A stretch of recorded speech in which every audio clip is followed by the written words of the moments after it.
নমস্কাৰ, আজি হৈছে 30 এপ্ৰিল। এই মুহূৰ্তত কেইবাটাও ব্ৰেকিং নিউজ আহি পৰিছে। দিব লৈছোঁ ৰাতিপুৱাৰ প্ৰথমটো পলিটিকেল ব্ৰেকিং নিউজ। কাৰ পক্ষে আছে এক্সিট পল?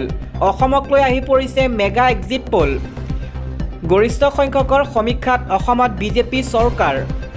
একক গৰিষ্ঠ সংখ্যাৰে পুনৰ চৰকাৰ গঠন কৰা ইংগিত বিজেপিৰ। গড়ে 90খনৰো অধিক আসন বিজেপিলৈ। আনপিনে 25ৰ পৰা 30খন আসনতেই সীমাবদ্ধ থকাৰ ইংগিত কংগ্ৰেছক। দিব লৈছোঁ আন এটা পলিটিকেল ব্ৰেকিং নিউজ। এইবাৰ গাদ্দাৰক লৈ ৰাজ্যিক বিজেপিৰ অভ্যন্তৰত দুকাৰণি। দলত গাদ্দা ওলাব বুলি কাহানি ভবা নাছিল বিজেপিয়ে। বিজেপিৰ গাদ্দাৰক লৈ হাঁহি ৰোল এতিয়া কংগ্ৰেছত। বালিলৈ জিপাত খুগৰিবলৈ সিপাত, এই কটাক্ষ কংগ্ৰেছৰ। বিব্ৰত ৰাজ্যিক বিজেপিৰ সভাপতিয়ে নাকি লগালে মন্ত্ৰী ৰঞ্জিত দাস, দিগন্ত কলিতাক। আগবঢ়াইছোঁ আন এটা political breaking news. Asom Gana পৰিষদতো চলিছে চিপৰাঙৰ ৰাজনীতি। চিপৰাং ৰাজনীতিৰ বলি আব্দুৰ ৰহিম জিব্ৰান। অতুল বৰা মিঠাচা উদঙাই চিপৰাং পাৰ্টীৰ নাম ঘোষণা গোৱালপাৰা পূবৰ অগপৰ প্ৰাৰ্থী। আনজনীয়া চিপৰাং পাৰ্টীত মুখ্যমন্ত্ৰী ঘনিষ্ঠ দীপক নাথ, প্ৰাক্তন মুখ্যমন্ত্ৰী সৰ্বানন্দ সোণোৱাল, OS ডি কাশ্যপ প্ৰকাশ, অগপৰ প্ৰাক্তন বিধায়ক জ্যোতিষ দাস। লগতে আব্দুৰ ৰহিম জিব্ৰান আৰু কোনে কোনে মাৰিলে চিপৰাং, এই প্ৰশ্ন উত্থাপন হয়। দিব লৈছোঁ আন এটা ব্ৰেকিং নিউজ। বিজেপি বিধায়কৰ মুখত লাগিল জুই। ৰাহুল গান্ধী অখিলেশ যাদৱৰ বিৰুদ্ধে প্ৰতিবাদ কৰিবলৈ গৈ বিপদত বিজেপি বিধায়িকা। ৰাহুলৰ পুত্তলিকা জুয়ে পুৰিলে বিজেপি বিধায়িকাক। প্ৰতিবাদস্থলীত পুত্তলিকাত জুই লগাওঁতে পুৰিলে মুখমণ্ডল। প্ৰতিবাদস্থলীত লগে লগে লাগে হাহাকাৰ। পুতলাত জুই লগাই ফুৱাবলৈ গৈছিল বিধায়িকাগৰাকীয়ে। বৰ্তমান চিকিৎসাধীন হৈ বিচনাত চটফটাইছে অনুপমা জয়ছোৱালে। উত্তৰ প্ৰদেশৰ বিজেপি বিধায়িকা আছিল অনুপমা জয়ছোৱাল। মুখমণ্ডলৰ এটা অংশ সম্পূৰ্ণৰূপে আঘাতপ্ৰাপ্ত। চিকিৎসালয়ত অনুপমাৰ খবৰ ল'বলৈ গ'ল অখিলেশ যাদৱ। পৰৱৰ্তী খবৰ, আইন প্ৰণয়ন কৰাসকলে আইন ভংগ কৰিব নালাগে। মুছলমান আৰু মাদ্ৰাছাক লৈ বিতৰ্কিত মন্তব্য কৰি চৰ্চাত থকা বিজেপিৰ এজন মন্ত্ৰী। ক্ষমতাৰ অপব্যৱহাৰৰ অভিযোগত আদালতে দিলে এমাহৰ কাৰাদণ্ড। আদালতে ক'লে আইন প্ৰণয়ন কৰাসকলে আইন ভংগ কৰিব নালাগে। বিজেপিৰ মন্ত্ৰীক এমাহৰ কাৰাদণ্ড বিহিলে আদালতে। মন্ত্ৰীগৰাকীৰ বিৰুদ্ধে ক্ষমতাৰ আগিত আইন হাতত তুলি লোৱাৰ অভিযোগ। মহাৰাষ্ট্ৰ কেবিনেট মন্ত্ৰী নীতিশ ৰাণেক এমাহৰ কাৰাদণ্ড বিহিলে আদালতে। অভিযন্তাৰ ওপৰত বোকা নিক্ষেপ কৰি দোষী সাব্যস্ত নীতিশ ৰাণে। NHAIৰ এগৰাকী অভিযন্তাক বোকা নিক্ষেপ কৰি ৰাজহুৱা অপমান কৰিছিল নীতিশ ৰাণে। নীতিশ ৰাণে লগতে 29 অভিযুক্তৰ বিৰুদ্ধে আদালতত দাখিল কৰা হৈছিল অভিযোগ। আন 29গৰাকী অভিযুক্তৰ বিৰুদ্ধে নাই একো তথ্য প্ৰমাণ। মাদ্ৰাছা সন্ত্ৰাসবাদীৰ কাৰখানা বুলি মন্তব্য কৰি বিতৰ্ক সূচনা কৰিছিল মন্ত্ৰীগৰাকীয়ে। সততে মন্ত্ৰীগৰাকীৰ বিৰুদ্ধে উত্থাপন হয় মুছলমানৰ বিৰুদ্ধে ঘৃণা বিয়পোৱাৰ অভিযোগ। মহাৰাষ্ট্ৰৰ এখন আদালতে দিয়ে এই ৰায়দান। আন এটা খবৰ, স্মাৰ্ট মিটাৰ খুলি দলিয়ালে জনতাই। পূৰ্বতকৈ অধিক হাৰত আহিছে বিদ্যুতৰ বিল। এবাৰ উত্তৰ প্ৰদেশৰ যোগী ৰাজ্যত ক্ষোভিত জনতা। স্মাৰ্ট মিটাৰৰ বিৰুদ্ধে তদন্তৰ নিৰ্দেশ যোগী চৰকাৰৰ। পুৰণি বিদ্যুৎ মিটাৰ আঁতৰাব নোৱাৰিব বিদ্যুৎ বিভাগে। পুৰণি মিটাৰৰ সলনি স্মাৰ্ট মিটাৰ সংস্থাপনত নিষেধাজ্ঞা আৰোপ কৰা হৈছে। উত্তৰ প্ৰদেশত যোগী চৰকাৰৰ কাহা নিৰ্দেশনা বিদ্যুৎ বিভাগলৈ। স্মাৰ্ট মিটাৰৰ মানদণ্ডৰ তদন্তৰ বাবে গঠন বিশেষ কমিটি। স্মাৰ্ট মিটাৰৰ বিসংগতি ধৰা নপৰালৈকে লগাব নোৱাৰিব স্মাৰ্ট মিটাৰ। বিদ্যুৎ বিভাগে 10 দিনৰ ভিতৰত দাখিল কৰিব লাগিব প্ৰতিবেদন। স্মাৰ্ট মিটাৰে জ্বলা-কলা হৈছে সকলোকে। স্মাৰ্ট মিটাৰৰ বিৰুদ্ধে দেশৰ প্ৰান্তে প্ৰান্তে প্ৰতিবাদ। উত্তৰ প্ৰদেশৰ জিলাই জিলাইতে ক্ষোভ জনতাৰ। জিলাকেইখন হৈছে মিৰাট, লক্ষ্ণৌ, হাপুৰ, আগ্ৰা, প্ৰতাপগড়ত প্ৰতিবাদ। বিদ্যুৎ বিভাগৰ কাৰ্যালয়ত স্মাৰ্ট মিটাৰ দলিয়াই প্ৰতিবাদ সাব্যস্ত কৰিছে জনতাই। আহি পৰিছে জুবিন ঘটনাক লৈ এটা বিস্ফোৰক খবৰ। জুবিনক চোৱা চিতাৰ দায়িত্বৰ বাবে নাছিল সিদ্ধাৰ্থ শৰ্মা। জুবিনৰ মৃত্যুত দুখ নাই সিদ্ধাৰ্থৰ। সিদ্ধাৰ্থই কেৱল জুবিনৰ প্ৰগ্ৰেম মেনেজ কৰিছিল। মেনেজাৰ হিচাপেহে আছিল সিদ্ধাৰ্থ শৰ্মা। মেনেজাৰ সিদ্ধাৰ্থ শৰ্মাৰ অধিবক্তাৰ এই অদ্ভুত যুক্তি আদালতত। সিদ্ধাৰ্থৰ অধিবক্তাৰ এই যুক্তিক খণ্ডন কৰে চৰকাৰী অধিবক্তাই। 2 মে'ত হ'ব সিদ্ধাৰ্থ জামিনৰ আবেদনৰ ৰায়দান। শুনানি সম্পন্ন কৰি আজি ৰায় সংৰক্ষিত ৰাখিলে আদালতে। ইয়তত যি ঘটিল সেই ঘটনাত সিদ্ধাৰ্থক নিৰ্দোষী প্ৰমাণৰ চেষ্টা। ভিডিঅ'ত জুবিনক পানীত নামিবলৈ বাধা দিয়া নাছিল সিদ্ধাৰ্থই। লাইফ জেকেট পৰিধান নকৰাকৈ যাবলৈ দিয়া হৈছিল পানীলৈ। দিব লৈছোঁ আন এটা খবৰ, মহিলা সংৰক্ষণ বিধেয়ক গৃহীত কৰা দাবীৰে তেজপুৰৰ ৰাজপথত মহিলাৰ প্ৰতিবাদ। যে এই 33% সংৰক্ষণ বিধেয়কখন নাৰীসকলৰ বাবে এক গুৰুত্বপূৰ্ণ পদক্ষেপ, যাৰ জৰিয়তে ৰাজনীতিত নাৰীৰ যথাযথ অংশগ্ৰহণ নিশ্চিত হ'ব।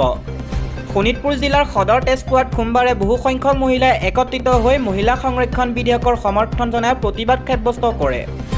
লোকসভাত বিৰোধী পক্ষই এই বিধেয়কখনৰ বিৰোধিতা কৰি পাৰিত হোৱাত বাধা দিয়াৰ বিৰুদ্ধে মূলত প্ৰতিবাদমুখৰ হৈ পৰে মহিলাসকল। প্ৰতিবাদকাৰীসকলে জনোৱা মতে জিলাখনৰ বিভিন্ন ঠাইৰ পৰা আহি মহিলাসকলে ৰাজপথত একত্ৰিত হৈ বিজেপি চৰকাৰে সংসদত উত্থাপন কৰা বিধেয়কৰ সপক্ষে মাত মাতে।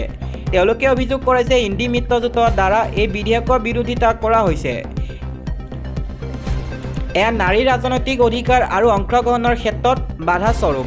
প্ৰতিবাদকাৰীসকলে কয় যে এই 33% সংৰক্ষণ বিধেয়কখন নাৰীসকলৰ বাবে এক গুৰুত্বপূৰ্ণ পদক্ষেপ, যাৰ জৰিয়তে ৰাজনীতিত নাৰীৰ যথাযথ অংশগ্ৰহণ নিশ্চিত হ'ব। তেওঁলোকে লগতে কয় যে নাৰী অধিকাৰৰ প্ৰতি প্ৰকৃত সদিচ্ছা থাকিলে এনে বিধেয়কৰ বিৰোধিতা কৰা উচিত নহয়। প্ৰতিবাদত অংশগ্ৰহণ কৰা মহিলাসকলে একেলগে ইণ্ডি মিত্ৰজোঁটৰ এই স্থিতিৰ তীব্ৰ নিন্দা কৰে আৰু বিধেয়কখন সম্পূৰ্ণৰূপে কাৰ্যকৰী কৰাৰ দাবী উত্থাপন কৰে।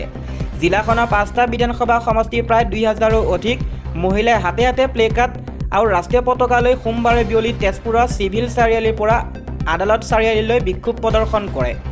প্ৰতিবাদকাৰীসকলে কয় যে সংসদত উত্থাপিত 33% নাৰী সংৰক্ষণ বিধেয়কখন মহিলাৰ ৰাজনৈতিক অধিকাৰ আৰু অংশগ্ৰহণ নিশ্চিত কৰাৰ ক্ষেত্ৰত এক গুৰুত্বপূৰ্ণ পদক্ষেপ আছিল। কিন্তু ইণ্ডি মিত্ৰজোঁটে তথা কংগ্ৰেছৰ বিৰোধিতাৰ ফলত এই বিধেয়কখন কাৰ্যকৰী হ'ব নোৱাৰিলে। তেওঁলোকে আৰু কয় যে নাৰীসকলে আজি সকলো ক্ষেত্ৰতে নিজৰ দক্ষতা আৰু যোগ্যতা প্ৰমাণ কৰিছে, তথাপিও ৰাজনীতিত আগবাঢ়িবলৈ বাধাৰ সন্মুখীন হ'বলগীয়া হৈছে। সেয়ে 33% সংৰক্ষণ নাৰী ন্যায্য অধিকাৰ বুলি তেওঁলোকে দাবী কৰে। প্ৰতিবাদত অংশগ্ৰহণ কৰা বিভিন্ন দল সংগঠনৰ মহিলাসকলে একেলগে এই স্থিতিৰ তীব্ৰ নিন্দা কৰে আৰু ইণ্ডি মিত্ৰজোঁট আৰু কংগ্ৰেছক সকিয়নি প্ৰদান কৰে। তেওঁলোকে কয় যে নাৰীসকলৰ অধিকাৰ হৰণ কৰা এনে নীতি সমগ্ৰ দেশৰ মহিলাসকলে বুজি পাইছে আৰু ইয়াৰ বিৰুদ্ধে একত্ৰিতভাৱে মাত মাতিব। প্ৰতিবাদৰ অন্তত মহিলাসকলে একেলগে শ্লোগান দিয়ে আৰু নাৰী অধিকাৰৰ সুৰক্ষা দাবীত নিজৰ আন্দোলন আগবঢ়াবলৈ লৈ যাব বুলি ঘোষণা কৰে। আগবঢ়াইছোঁ আন এটা খবৰ। 8th pay commission. শিক্ষকসকলৰ ডাঙৰ দাবী চৰকাৰক মৌলিক দৰমহা 1.34 লাখ টকা কৰাৰ দাবী। অষ্টম দৰমহা আয়োগ সন্দৰ্ভত শিক্ষক আৰু কৰ্মচাৰী সংঘই চৰকাৰৰ আগত বহু দাবী উত্থাপন কৰিছে। এই দাবীসমূহৰ ভিতৰত আটাইতকৈ উল্লেখযোগ্য হৈছে এণ্ট্ৰি লেভেল শিক্ষকৰ মৌলিক দৰমহা। এই দাবীসমূহৰ ভিতৰত আটাইতকৈ উল্লেখযোগ্য হৈছে এণ্ট্ৰি লেভেল শিক্ষকৰ মৌলিক দৰমহা 1.34 লাখ টকালৈ বৃদ্ধি কৰাৰ প্ৰভাৱ। এই দাবীসমূহৰ ভিতৰত আটাইতকৈ উল্লেখযোগ্য হৈছে এণ্ট্ৰি লেভেল শিক্ষকৰ মৌলিক দৰমহা 1.34 লাখ টকালৈ বৃদ্ধি কৰাৰ প্ৰস্তাৱ। ইয়াৰ ভিতৰত ফিটমেণ্ট ফেক্টৰ বৃদ্ধিৰ দাবী, মৌলিক দৰমহাত ডিয়াৰনেছ ভাত্তা যোগ কৰা, ভাত্তা যথেষ্ট বৃদ্ধি দাবী আদি অন্তৰ্ভুক্ত। যদি এই প্ৰস্তাৱসমূহ গ্ৰহণ কৰা হয় তেন্তে লাখ লাখ কৰ্মচাৰী আৰু শিক্ষকৰ দৰমহা আৰু অৱসৰৰ সুবিধাৰ ক্ষেত্ৰত যথেষ্ট পৰিৱৰ্তন দেখা যাব পাৰে। সমগ্ৰ দেশৰ শিক্ষক সংগঠন আৰু কৰ্মচাৰী সংঘই অষ্টম দৰমহা আয়োগ সন্দৰ্ভত চৰকাৰৰ ওচৰত এক বিস্তৃত দাবী দাখিল কৰিছে। এই দাবীসমূহৰ লক্ষ্য কেৱল দৰমহা বৃদ্ধি কৰাই নহয়। ইনফেকশ্যন হ'ব, গম পাইছে নাই?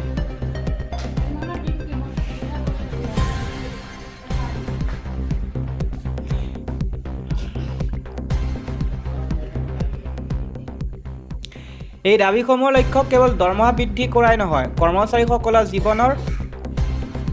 কৰ্মচাৰীসকলৰ জীৱন ধাৰণৰ মানদণ্ড আৰু অৱসৰৰ নিৰাপত্তা উন্নত কৰে। আটাইতকৈ ডাঙৰ দাবীটো হ'ল প্ৰৱেশ পৰ্যায়ৰ শিক্ষকৰ মৌলিক দৰমহা স্তৰ 1,34,500 টকালৈ বৃদ্ধি কৰা।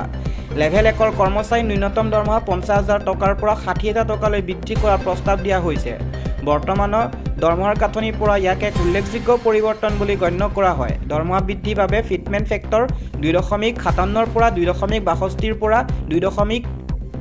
3.83ৰ ভিতৰত বৃদ্ধি কৰিবলৈ দাবী জনোৱা হৈছে। ফিটমেণ্ট ফেক্টৰটোৱেই হৈছে দৰমহা নিৰ্ণয়ৰ ভিত্তি আৰু বৃদ্ধিৰ ফলত মুঠ দৰমহা যথেষ্ট বৃদ্ধি পাব পাৰে। ইয়াৰ উপৰিও বাৰ্ষিক বৃদ্ধি 3%ৰ পৰা 6-7%লৈ বৃদ্ধি কৰাৰ পৰামৰ্শ দিয়া হৈছে। শিক্ষকসকলে ডিয়াৰনেছ এলাৱেন্স চমুকৈ DA বৃদ্ধিৰ দাবী উত্থাপন কৰিছে। ডিয়াৰনেছ এলাৱেন্স ডিএ সন্দৰ্ভত এটা গুৰুত্বপূৰ্ণ প্ৰস্তাৱ উত্থাপন হৈছে। কৰ্মচাৰী সংগঠনসমূহে উল্লেখ কৰিছে যে এবাৰ ডিএ 50% পোৱাৰ পিছত ইয়াক মৌলিক দৰমহাত একত্ৰিত কৰিব লাগে। ইয়াৰ ফলত কেৱল দৰমহা বৃদ্ধি হোৱাই নহয়, অধিক পেঞ্চন আৰু অন্যান্য অৱসৰৰ সুবিধাও লাভ কৰিব। ভাত্তা বৃদ্ধিৰ বাবেও এক বৃহৎ দাবী উত্থাপন হৈছে। ঘৰ ভাড়া ভাত্তা ইটছাৰে 12%, 24% আৰু 36লৈ বৃদ্ধি কৰাৰ প্ৰস্তাৱ দিয়া হৈছে। পৰিবহণ ভাত্তা মূল দৰমহা 12ৰ পৰা 15% বা ন্যূনতম 9,000 টকালৈ বৃদ্ধি কৰাৰ প্ৰস্তাৱ দিয়া হৈছে। শিশুৰ শিক্ষা ভাত্তা প্ৰতিমাহে 2800 টকাৰ পৰা 7,000 টকালৈ বৃদ্ধি কৰাৰ পৰামৰ্শ দিয়া হৈছে।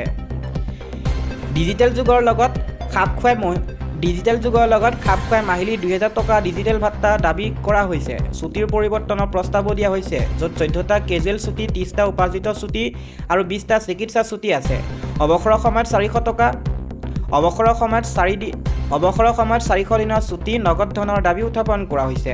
কৰ্মচাৰী সংস্থাসমূহে ন্যূনতম বোনাছ 27,640 টকা আৰু গ্ৰুপ বীমা কভাৰ 2 কোটি টকালৈ বৃদ্ধি কৰাৰ আহ্বান জনাইছে। 100% নগদবিহীন চিকিৎসা সেৱা আগবঢ়োৱা হৈছে। পদোন্নতি আৰু কেৰিয়াৰ গ্ৰোথ সন্দৰ্ভতো সংস্কাৰৰ দাবী উত্থাপন কৰা হৈছে। প্ৰতি বছৰৰ মূৰে মূৰে পদোন্নতি আৰু কেৰিয়াৰৰ গ্ৰোথ সন্দৰ্ভতো সংস্কাৰৰ দাবী উত্থাপন কৰা হৈছে। প্ৰতি 6 বছৰৰ মূৰে মূৰে পদোন্নতি প্ৰদান কৰাৰ লগতে টিজিটিৰ পৰা পিজিটিলৈ পদোন্নতিৰ সময়সীমা 6 পৰা 7 বছৰলৈ হ্ৰাস কৰাৰ পৰামৰ্শ দিয়া হৈছে। তদুপৰি গ্ৰেচুইটিৰ সীমা 50 লাখ টকা আৰু অৱসৰৰ বয়স 65 বছৰলৈ বৃদ্ধি কৰাৰ দাবী উত্থাপন কৰা হৈছে। আটাইতকৈ গুৰুত্বপূৰ্ণ দাবী হৈছে পুৰণি পেঞ্চন আঁচনি, চমুকৈ APS পুনৰ উদ্ধাৰ। কৰ্মচাৰী সংস্থাসমূহে কয় যে NPSৰ ঠাইত OPS স্থাপন কৰিলে কৰ্মচাৰীসকলে অৱসৰৰ পিছত সুস্থিৰ আৰু সুৰক্ষিত আয় লাভ কৰিব।